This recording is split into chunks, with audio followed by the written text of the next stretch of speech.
Okay. Uh, yeah, I don't like to miss any classes. Um, let's see. But I haven't been that um, steady on these Wednesdays because of the time difference. And today lunch is here at 3. You saw those pictures. I'm at that place again. We'll have a program tonight. Um, so, we left the other place, which is 40 minutes away, kind of just to get here in time. But I may only be able to speak for a half hour, but since you all came, we'll give you something. If anybody has any idea what verse we're on, you could let me know. Anybody have any idea around? Okay, we'll start. We'll do 51 then.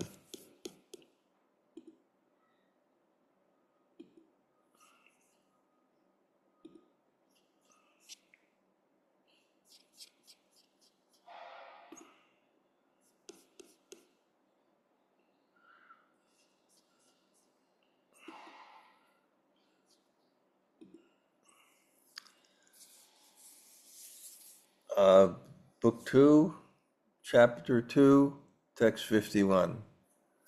Om Namo Bhagavate Vasudevaya. Om Namo Bhagavate Vasudevaya. Om Namo Bhagavate Vasudevaya. Apūrva-labdham ānandaṁ paramaṁ prāpnuvaṁs tataḥ. kāruṇyātiśayāt tasya saṁsiddhāśeṣa-vāñchitaḥ. By that Lord's abundant mercy, I obtained an exceptional bliss I had never known before, and all my desires were fulfilled. On earth and in heaven, Gop Kumar had felt bliss and devotional service, but nothing like what he was relishing on Mahaloka. Now, as never before, he was satisfying his deepest desire to see the Lord of the universe and share personal exchanges with him. Om Jnana Timirandasya Gananjana Shalakaya Taksur Unmilitam Yena Tasmai Shri Gurave Namaha. Sri Chaitanya Mano Bhishtam Stapitam Yena Bhutale Swayam Rupa Kadamayam Dadati Sapadantikam Panchakalpa Tarubhyascha Kripa Sindhu Bhayevacha Patitanam Pavanebhyo Vaishnavebhyo Namo Namah. Sri Krishna Chaitanya Prabhu Nityananda Sri Advaita Gadadhar Shivas Adi Gaur Bhaktivinoda. Hare Krishna, Krishna Krishna, Hare Hare, Hare Rama, Rama Rama, Hare Hare. So greeting from Moscow. I'm about 5 or 10 minutes from the Red Square, which is quite beautiful. It's a very impressive city, spotlessly clean, and very nice in those ways. Every place has its positive and negative. And I can see we're down here to my all-star team of listeners. I'm looking, these are the people that are really dedicated to the Sanga. We only have 14 people today. And, I like to keep, I think one thing, I've kept this up because I've been steady, but when you miss a few, then people become not regulated. So let me just see if I can remember what's happening here. This Uttara really wants to know about the place. And the environment in the material sense, the environment is the, well, no, in spiritual is the place we construct to facilitate the type of love, a type of love that we want to, a type of love we want to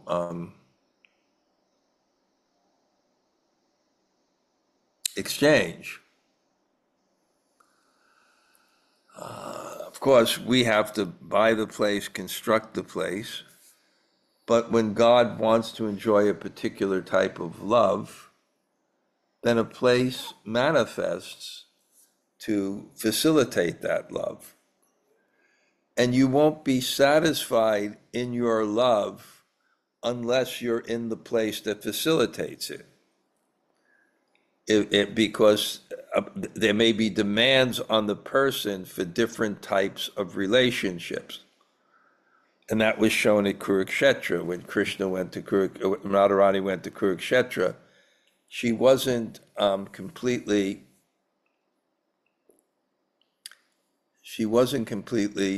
satisfied because Krishna was in an environment where he couldn't manifest that aspect of himself, which is the manifestation of Krishna, which he has a relationship with, which is actually Akila Rasamrita. It's like the full embodiment. So Uttara naturally after, and this idea, paramaṁ antim, we're going to see that here because Gop Kumar is going to be going to different places. I mean, we're at Mahaloka. Mahaloka is mind-blowing. It's a million times better than Swagaloka.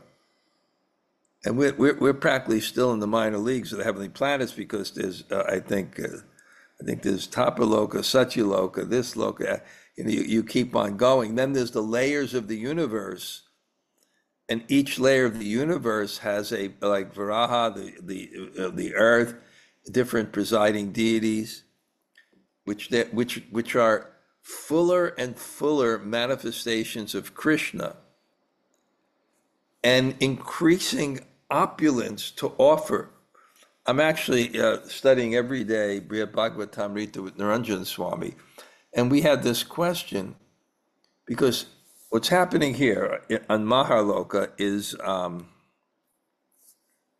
Gop Kumar became the king on Swagaloka,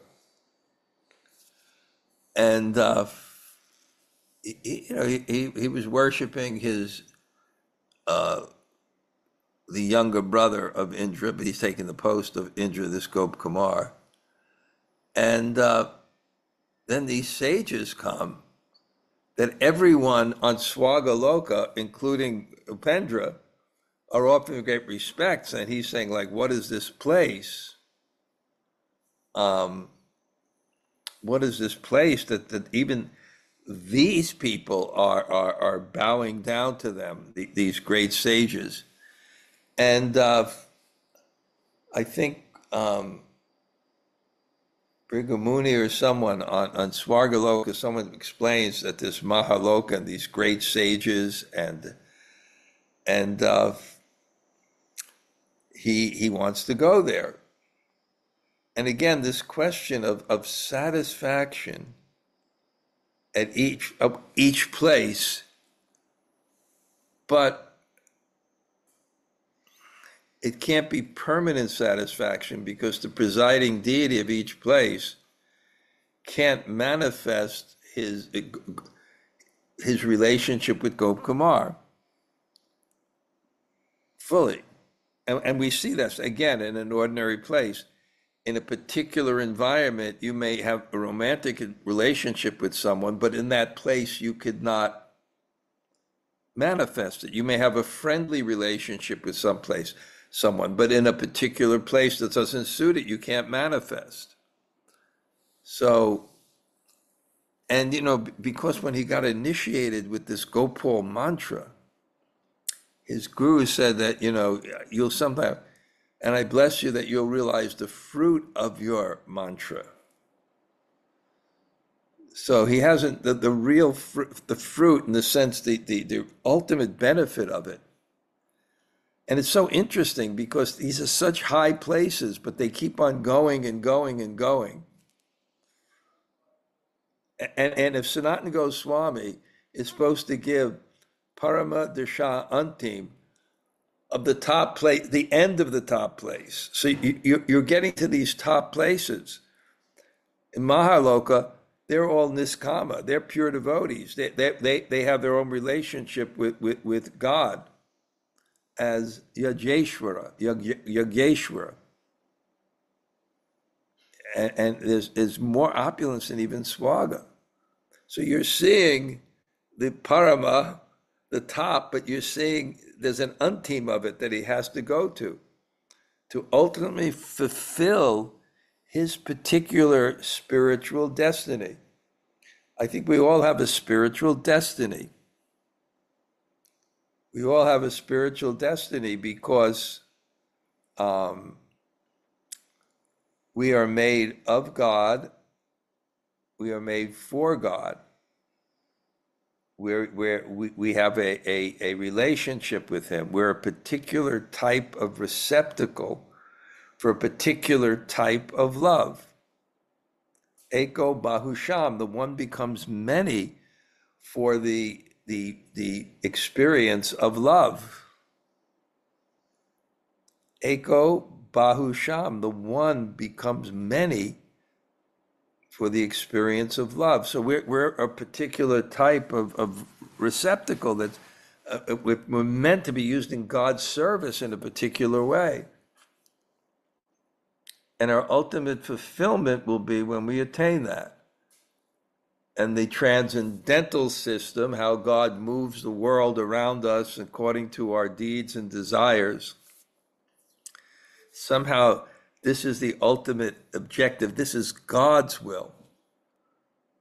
Therefore, on the highest platform, the environment is friendly because it's moving on God's will for his ultimate pleasure and our ultimate pleasure. So the sages say about Mahaloka, now he's on Mahaloka, and he's blown away by, there's the Yageshwar, God. One person I was studying with said that it's a manifestation of paramaṁ. But my God, it's just, he's in every hermitage place. Imagine a place where there's just great saints, and they're so exalted, and they're in this calm, and they have no desires, personal desires, and they're worshiping, and the Yagya Purush, the Yagya Purush, he manifests in all his opulence and beauty. And the opulence is more. And so this was the point I was discussing with His Holiness Niranjan Swami. Why is the opulence more when they're described that they're more spiritually elevated? So why is the opulence more? And then what my understanding is that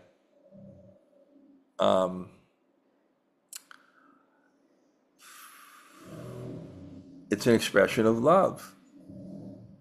When you love God, you offer the best. And this is Radha Tattva. The essence of the pleasure potency is Krishna Prem. And when Krishna Prem is heightened to its highest degree, it's Mahabhav. I said this many times, and Srimati Radharani is Mahabhav Sarup. So there's this connection between pleasure and love and offering the best.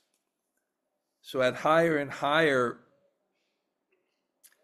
destinations, it's described as more opulence because you can offer the best. And I would assume also is You have to be pure. Otherwise, it won't be an inspiration for devotion, but it'll be an inspiration for enjoyment.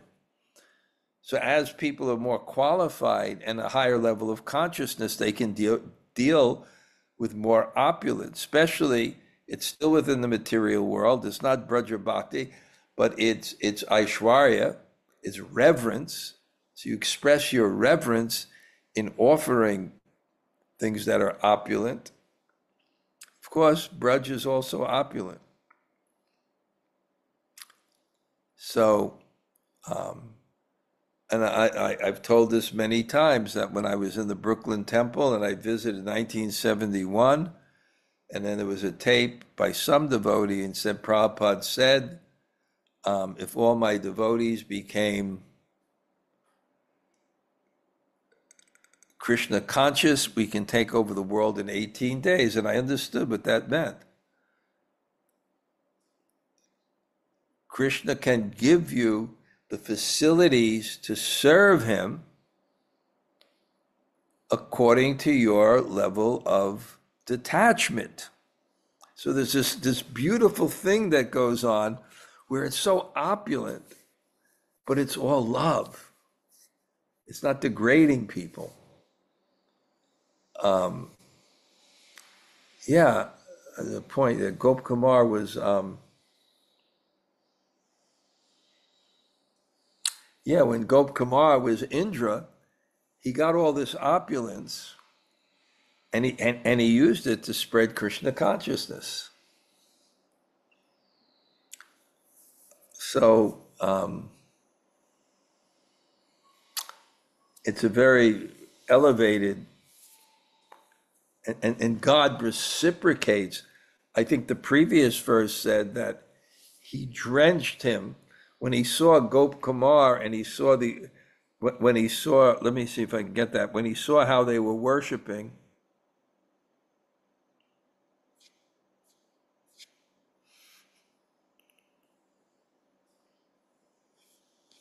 When he saw how the sages were worshiping,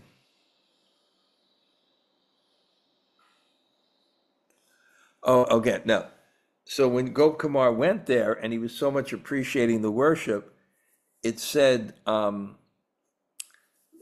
beautiful phrase, Dayadra Vacha, drenched, words drenched with compassion.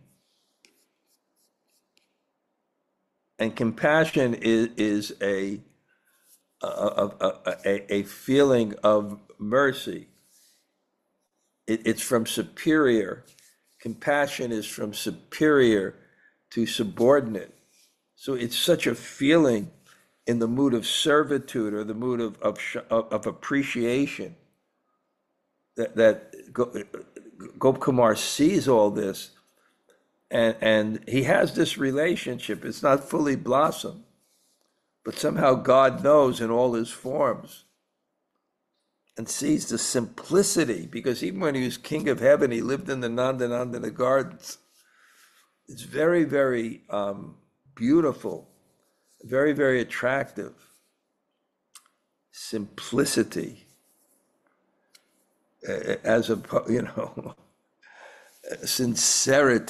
sincerity, without motive, without wanting, and no duplicity. I'm mixing my devotion with something I can get for myself. But this really level of high love, where it's just to please, and it's very attractive. It's so interesting when you think of what God means, that he can do anything. So I thought God must have the highest pleasure, otherwise he's not God, and that pleasure must always increase, otherwise he's not God. And therefore, the Supreme Lord, who can do anything, is that word. I wrote that article. He's the power to remove all contradictions, because he's not confined to material laws. So anyway, Gopkumar is, we're going to see, he goes to all these different destinations. And therefore, the Dhanurdhara Swami said this answer, because this is Maharaj Parikshit telling to Uttara. He just finished explaining the story of Narada Muni searching for the topmost recipient of Krishna's mercy. And now Uttara wants to know, what is that place that is a manifestation of God's desire to exchange love at the highest level? And the answer by Maharaj Parikshit, after he heard from Sukadeva Goswami for 7 days and 7 nights, his answer, it could not be more perfect if she wanted to know what is the highest destination. Highest is superlative, so you have to know what it is better than and not be confused about it. So he goes to every place, and there's something higher, and there's something higher, so that when you get to Vrindavan, it's just, you realize the highest place, because here, we're not even halfway, and we already have some place that's 100 times, 1,000, or 1,000,000 times more opulent than Swagaloka, and all the devotees are completely pure devotees. They have no desire. But the wealth, they're connected to the wealth to show, this is my love, I'm offering you the best. And it's such great joy. Yeah, even, imagine, we're devotees and we maybe have some deities, but wouldn't it be so nice if we had gardens with so many varieties of different flowers and we had different varieties of fruits? Therefore, the highest worship is when you grow your stuff yourself. You start the bhakti process by planting the seeds, and then you get the fruits of it all. It's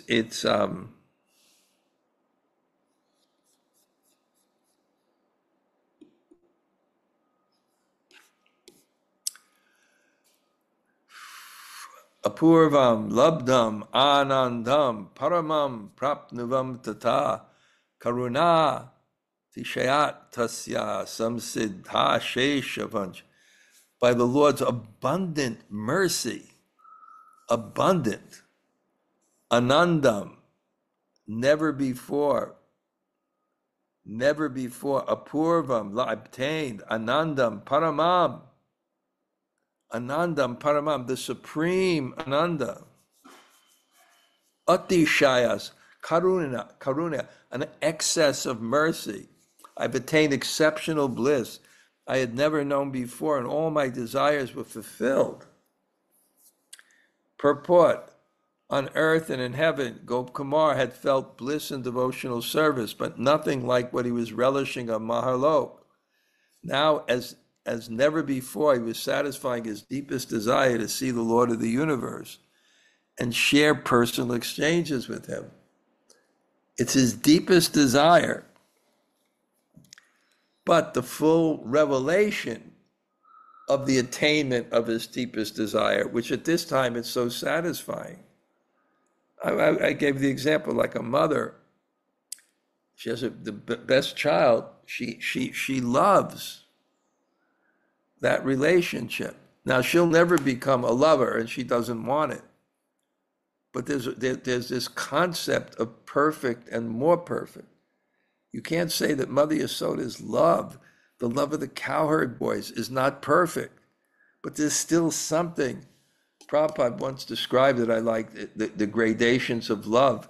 He described it in terms of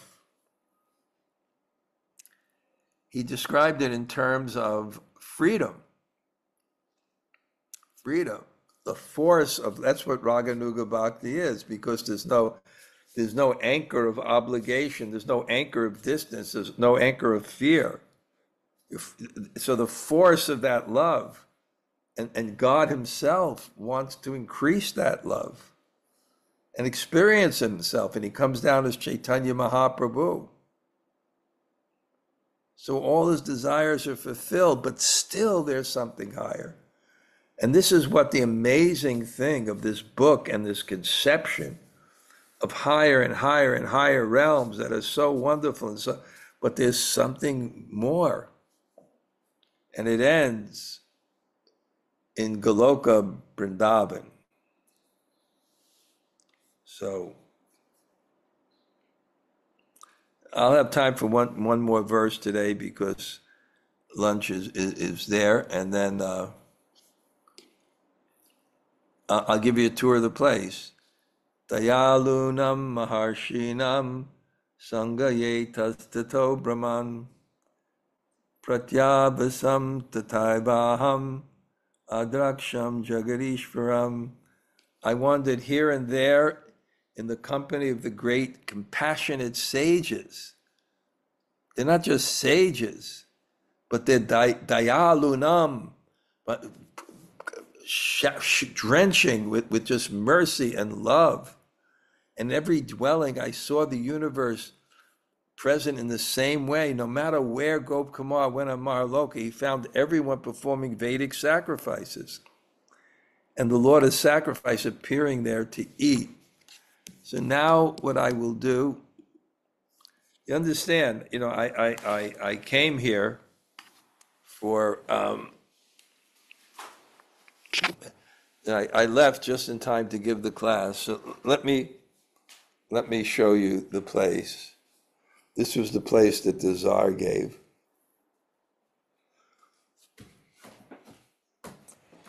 There's many, many rooms in it.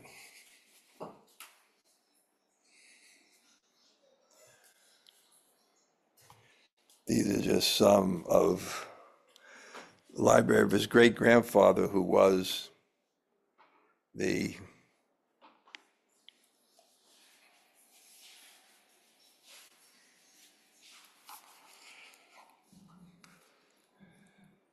I think that was a bust of his great-grandfather.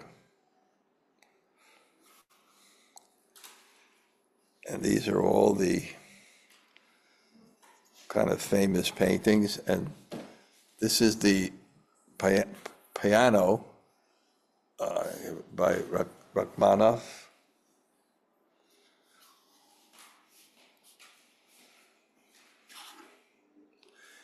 It's kind of like the building itself has the name of this person there. You can see it has some real, and there are some famous paintings on the wall and things that belong to the Tsar and his uncle. And this is where I sit and I'll preach, and in the evening, this place will be packed to the rafters with the most incredible kirtans.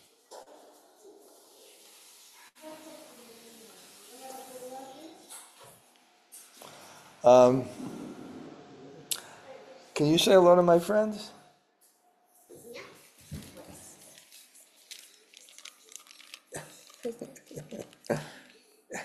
Yeah, there's so many people there. Thank you. She's the one that plays piano. Okay. Sorry, cooking. No, take your time. I know you're working hard like anything. And this is their beautiful, beautiful altar. So this room will just be filled with kirtan. Okay, I will see you all on Sunday. I'll really be in a place where I can give class on Sunday. I'm pretty sure about that. Okay, Haribo. Tell Malini that Shameshri Prema's mom says hello and gives her a hug. Oh, okay. Okay. Malati, Shameshri Prem's mom would like to say hello to you, okay? Gail, Wait, you have let me to get come on. I know, I'm trying to do it. Hare Krishna, baby. You have to How are you? I heard you playing your piano. This is Shameshri Prema's mommy. Yeah. I can't hear her. You remember Shameshri? That's her mom. Hello. Okay. Hare Krishna. Okay. It was so nice to see you. Okay. Anyway, she's a beautiful. Yeah. Okay. Okay. Okay. Okay, Gail. Okay, Haribo, we'll go now. Okay. Okay, I have to go now.